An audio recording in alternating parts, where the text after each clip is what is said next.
दुनिया में अगर कोई रिश्ता बचा है तो एक माँ और बच्चों का रिश्ता बचा है, जिसे आज एक औरत ने उसे भी तार-तार कर दिया। जी हाँ दोस्तों, माँ को अगर अपने बच्चे उसके बच्चे अगर भूखे हों तो अपना जिस्म बेचकर भी बच्चों का लालन-पालन करती है। लेकिन इस कलयुग में पता नहीं अभी हमें और आपको क्या-क्या देखना पड़ेगा। जी हाँ दोस्तों, मैं हूँ आरजे पटेल, जो क्राइम स्टोरी लेकर आया हूँ। आज मैं आप सबके समक्ष एक ऐसी स्टोरी लेकर आया हूँ जिसने एक माँ ही अपने बेटी का कत्ल कर देती है। तो दोस्तों, मेरी स्टोरी अगर पसंद आए तो इसे लाइक करें, सब्सक्राइब करें, ताकि मेरा भी हौसला बना रहे और मैं ऐसी ही स्टोरियाँ हर रोज़ लाता रहूँ। तो ज़्यादा समय न लेते हुए आइए चलते हैं स्टोरी की तरफ। लवलेश नाम का एक व्यक्ति, उसकी पत्नी सुशीला, दोनों हैदराबाद के पटेल नगर में रहा करते थे। लवलेश एक कंपनी में काम किया करता था, जिसकी 20 वर्ष की एक बेटी थी, जिसका नाम था ममता। ममता 20 वर्ष की हो चुकी थी और सुशीला की करीब उम्र 42 वर्ष की हो चुकी थी। यही 50-50 की उम्र हो चुकी थी लवलेश की। अब बड़ा अच्छा खुशहाल परिवार था, बड़ी अच्छी तरह से इनके घर चल रहे थे। इस समय लवलेश बहुत मेहनत किया करता था, ताकि लवलेश सोचता था कि मैं अपनी बच्ची को पढ़ा लिखा कर क्यों ना मैं कुछ बना लूं, क्योंकि उसके एक बच्ची ही थी। लवलेश इस समय बहुत मेहनत करता था कंपनी में। उसका कभी 2-2 शिफ्ट काम किया करता था, कभी कभी तो 24-24 घंटे गांव घर नहीं आता था अपने। वो लोग रहने वाले थे यूपी के बलिया के, लेकिन वहाँ हैदराबाद में एक कंपनी में जॉब के चक्कर में वहाँ रुके रहा करते थे। तो दोस्तों, होता क्या है, इसी बीच ज़्यादा व्यस्त रहने के कारण लवलेश की पत्नी सुशीला को अचानक से हवस का भूत सवार हुआ। जैसे ही लवलेश आता तो सुशीला उसको उकसाती अपनी हवस मिटाने के लिए, लेकिन लवलेश थका हारा होता तो करवट बदल कर सो जाता। सुशीला समझ चुकी थी कि शायद मेरे पति को अब मुझ पर इंटरेस्ट नहीं रह गया है। सुशीला की हवस एकदम से 42 वर्ष की उम्र में जाग उठी थी। उसको लगने लगा कि मुझे अब कोई दूसरा जुगाड़ करना पड़ेगा। सुशीला अब इसी जुगाड़ में लग जाती है। तब वहीं पटेल नगर में जहाँ रहा करते थे, वहीं पास में एक विपिन नाम का व्यक्ति रहता था। तो सुशीला विपिन को लाइन मारने लगती है। धीरे धीरे जब विपिन को लाइन मारती है बालकनी से, विपिन भी अक्सर, सामने ही घर होता है विपिन का भी, विपिन भी अक्सर बालकनी में चढ़ा करता था। जब विपिन समझता है कि सुशीला भाभी जब मुझे लाइन मार रही हैं तो मैं क्यों ना कन्वर्ट हो जाऊं, धीरे धीरे इनकी प्रेम कहानी आगे बढ़ चलती है। इनके दोनों के फ़ोन संपर्क हो जाते हैं और दोनों की आपस में बातें होने लगा करती हैं। धीरे धीरे अब जो है सुशीला को लगता था कि विपिन अब मुझसे पूरी तरह से सेट हो चुका है, अब मैं विपिन से अपना काम निकलवा सकती हूँ, क्योंकि उसको हवस की बहुत चुल्ल चढ़ी हुई थी। एक दिन क्या हुआ कि विपिन को सुशीला ने चाय के लिए बुलाया। विपिन भी तुरंत आ गया, क्योंकि सुशीला का पति भी कंपनी जा चुका था अपना काम करने, सुशीला की बेटी पढ़ने जा चुकी थी। विपिन उसके कमरे आया, बोली कि आओ मैं आपको चाय पिलाती हूँ। विपिन भी पहुँच गया चाय पीने के बहाने। विपिन को भी सुशीला से मिलने की काफ़ी, विपिन हट्टा कट्टा नौजवान, 25 वर्ष का नौजवान था। विपिन की अच्छी खासी बॉडी थी, जिसके 6 पैक अक्सर देखकर सुशीला ललचाया करती थी। चाय पिला सुशीला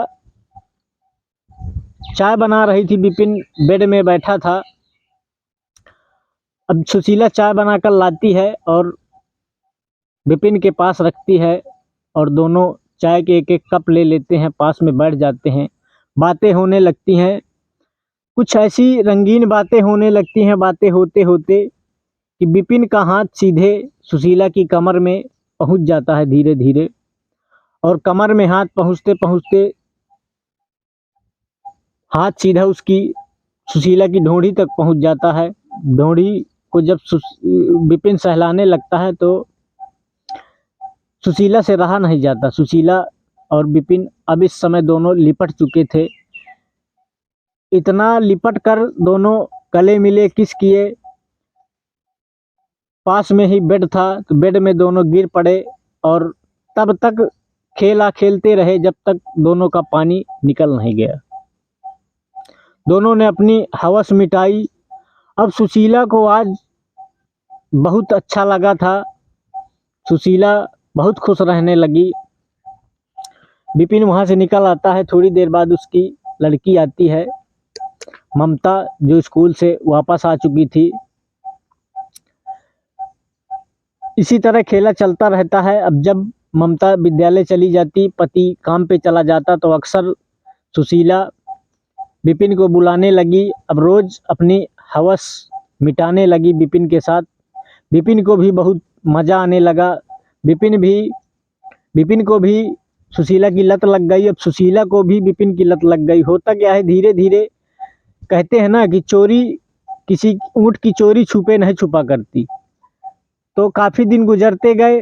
अब एक दिन अचानक से विपिन को सुशीला ने बुला लिया कमरे में, और दोनों संभोग क्रिया कर रहे थे। दोनों एक दूसरे से लिपटे नंगे बदन बेड में लेटे हुए थे। अचानक से उनकी बेटी का विद्यालय से आना होता है, क्योंकि बेटी आज आधे टाइम से ही विद्यालय से वापस आ गई थी। उसकी माँ को पता नहीं था कि बेटी आ जाएगी। जब बेटी जैसे ही घर के अंदर प्रवेश करती है तो उसको अजीब सी आवाज़ें आती हैं। तो जैसे ही कमरे में झांक कर देखती है तो उसके पैरों तले की ज़मीन खसक जाती है।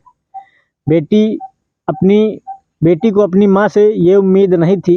बेटी देखकर बौखला जाती है और चुपचाप 10 कदम पीछे होकर छिप जाती है। उनका खेला चलता रहता है। जब दोनों की हवस मिट जाती है, जब दोनों का पानी मर जाता है, तो दोनों निकलते हैं कमरे के बाहर। विपिन अपने घर चला जाता है और बेटी एक कमरे में चुपचाप रो रही थी। तब उसकी माँ सुशीला पूछती है। उसको लगता है कि बेटी को मेरे कुछ पता नहीं है, लेकिन बेटी को सब पता हो जाता है, इसलिए वो रो रही थी। तो जब सुशीला पूछती है बेटा क्या हो गया, तुम क्यों रो रही हो? तो रोते रोते कहती है, माँ मुझे आपसे ये उम्मीद नहीं थी। आपकी उम्र, और आप ये नहीं सोचती हैं कि मैं अगर ऐसा करूँगी तो मेरी बेटी पर क्या असर पड़ेगा। जब वो ये सब बातें कहती है तब सुशीला के पैरों तले ज़मीन खिसक जाती है। तो सुशीला उसको समझाती है कि बेटा ये बात बाहर ना जाने पाए, लेकिन बेटी नहीं मानती। शाम को उसके पापा आते हैं। जब पापा उसको शाम को आते हैं तो उसने पूरी स्टोरी अपने पापा से बता दी कि पापा, मम्मी जो है पास के ही विपिन नाम के लड़के से इनके अवैध संबंध, और मैंने आज इनको रंगे हाथ पकड़ा है। जब पिता से पूरी बात बता देती है ममता, जब ममता की बात को सुनकर पिता के आंखों में आंसू आ जाते हैं और कहता है कि सुशीला, तुमने अपनी उम्र का भी लिहाज नहीं किया। आस पड़ोस में अगर किसी को पता चला तो मेरी कितनी बदनामी होगी। तुमने मेरे 42 वर्ष के इस रिश्ते को आज तुमने तार तार कर दिया। लवलेश काफ़ी हद तक उसको समझाता है, लेकिन सुशीला इस कान से सुनती और उस कान से उड़ा देती। अब उनके घर में रोज झगड़ा होने लगा। अब सुशीला का डर भी खत्म हो गया था। इसकी वजह से लवलेश अब और कम घर आने लगा था, क्योंकि घर का माहौल कुछ गड़बड़ था। इसलिए लवलेश अब घर बहुत कम लौटता था। उसकी बेटी ममता और माँ ही रहा करती थी। बेटी भी नाराज सी रहा करती थी। एक दिन अब सुशीला किसी को नहीं डरती थी। अब आए दिन लवलेश को बुला लिया करती थी। अब तो एक कमरे में लवलेश और विपिन और सुशीला लेटे रहा करते थे और लड़की बगल के घर में ही रहा करती थी। उसको जब बेटी को नहीं देख जाता था ऐसा माहौल तो पड़ोसी के घर पहुंच जाती, लेकिन उसने पड़ोस में किसी को पता नहीं चलने दिया। कुछ दिन इसी तरह गुजरता रहा। जैसे ही घर से विपिन निकल जाता तो बेटी माँ पर बहुत चिल्लाती, समझाती कि माँ सुधर जाइए, आप मेरी माँ हैं। काश ये काम मैं करती तो आप मुझे समझाती, लेकिन मुझे समझाना पड़ रहा है, ये बहुत बुरी बात है, लेकिन माँ की समझ में नहीं आता। इसी को देखते हुए एक दिन सुशीला विपिन से कहती है कि विपिन, ये बेटी मेरी मुझे बहुत परेशान करती है, तुम्हारे और मेरे प्यार के बीच में रोड़ा बन रही है। तो दोनों लोग प्लान बना लेते हैं कि क्यों ना हम इसको ही अपने बीच से हटा दें। दोनों विपिन और सुशीला दोनों अपनी बेटी को सुशीला मारने का प्लान बना लेती है। एक दिन होता क्या है, बेटी स्कूल चली जाती है और तुरंत फ़ोन करके, पति भी घर में नहीं था, तुरंत फ़ोन करके विपिन को बुला लेती है। सारा इंतज़ाम कर लेते हैं। अब दोनों अपने बेड में पहुंच जाते हैं, चाय वाय पीते हैं विपिन और सुशीला, और फिर वही रंग में डूब जाते हैं। आज तो उनका दोनों का प्लान ही बन चुका था। तो दोनों तन बदन से लिपटे हुए थे, नंगे बदन आपस में और लिपट कर संभोग क्रिया कर रहे थे। तभी अचानक से बेटी का आना हो जाता है। बेटी देखती है कि मेरी माँ की जांघों को सहला रहा है विपिन, और जैसे ही उसकी नज़र पड़ती है बेटी की, तो बेटी को बहुत गुस्सा आ जाता है। उसने पीछे से एक डंडा उठाकर उस विपिन के सर में मार देती है, लेकिन डंडा सर में न लग के उसके कंधे में लगता है। विपिन उठ खड़ा होता है। उनके नंगे धंगे बदन को देखकर सुशीला भी उठ खड़ी होती है और बेटी को देखकर बौखला जाती है। तब विपिन तुरंत बेटी को लपक कर पकड़ लेता है और उसका गला दबाकर ऑन द स्पॉट उसकी हत्या कर देते हैं दोनों लोग। अब जब उसको मार देते हैं जान से, तब सोचते हैं कि अब इसका किया क्या जाए। तो विपिन उसको समझा देता है कि इसको फांसी का फंदा बनाकर यहाँ लटका दो, और विपिन ऑन द स्पॉट वहाँ से फरार हो जाता है। बेटी को फंदा बनाकर लटका दिया जाता है और माँ ही रह जाती है घर में, और माँ ही पुलिस को पास के चौकी में फ़ोन लगाती है और कहती है कि मेरी बेटी ने आत्महत्या कर लिया है, और ऐसा फ़ोन करके तुरंत बॉडी को नीचे उतार लेती है खुद ही। जैसे ही पुलिस आती है तो पुलिस मामले को अपने संज्ञान में लेती है, वहाँ से सबको हटाती है और पूछती है कि अच्छा यहाँ कौन कौन था। लेकिन सुशीला बताती है कि यहाँ मैं अकेली थी, और मैंने जब देखा तब इसकी बॉडी को ऊपर से नीचे उतारा।